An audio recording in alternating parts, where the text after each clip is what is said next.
It's important that the region is the topic of the Brussels. A few years ago, that was not the case. There was some sort of ignorance about the region. But then if there was something positive from the refugee crisis, this is the fact that finally Brussels and the other capitals recognize that there is a chance also that the refugees can come from our region if there is instability. And finally they understood that there is a need to have some new approach to the region. So there are a few elements of that new approach. One is very clear, not just the wording, but very clear perspective of the membership, which until now was not so the case, because before even Brussels said after the Croatia, very long break, nothing, no new members. So this is one point. And second point is this, let's say, connectivity approach, which is to have a better infrastructure, to have better highways, to have better links within the region.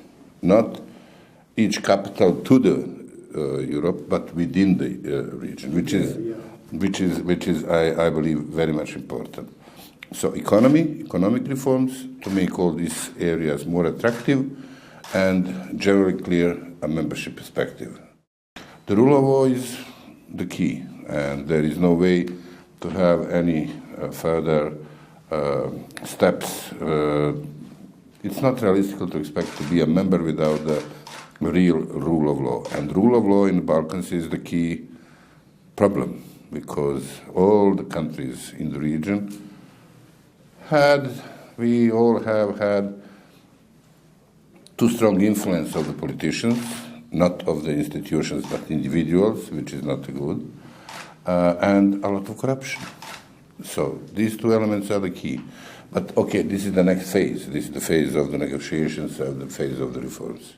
Very difficult to explain what was the reason only for these two. Okay, maybe they are. In the case of Slovenia was always very much advanced.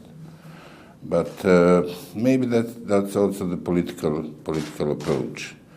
I think that the whole region will be stable only when all the former Yugoslav republics or the new states are the members. Then we are again a part of the larger family, which is, especially in the case of Bosnia, the precondition for the political stability in the region. You know, we have a high representative, that's the truth. But in the last 10 years, the high representative didn't make any serious decision. So he is more here like a threat.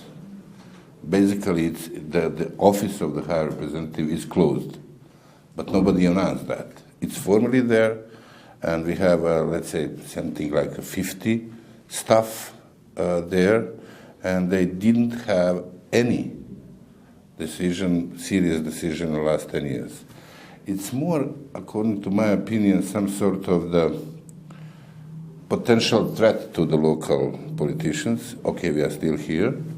And additionally, this is the only tool in which non-European countries can influence.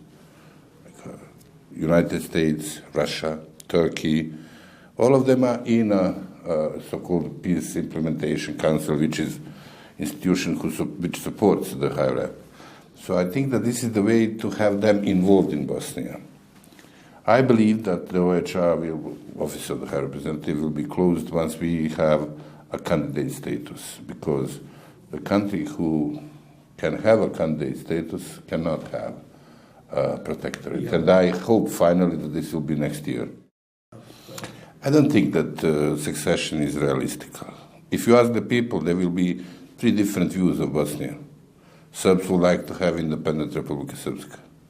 Bosniaks would like to have Bosnia without the entities, without the autonomies. Croats would like to have their own third entity. So we have three different views.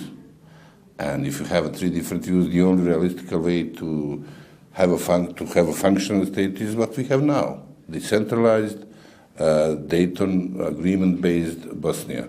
So all these extreme solutions, they are not realistic at this moment. What will be in the 20 years, I really don't know. But at this moment, what we have is the only realistic solution. So there will be no Bosnia without the entities. How, for at least next 20 years, there will be no independent areas.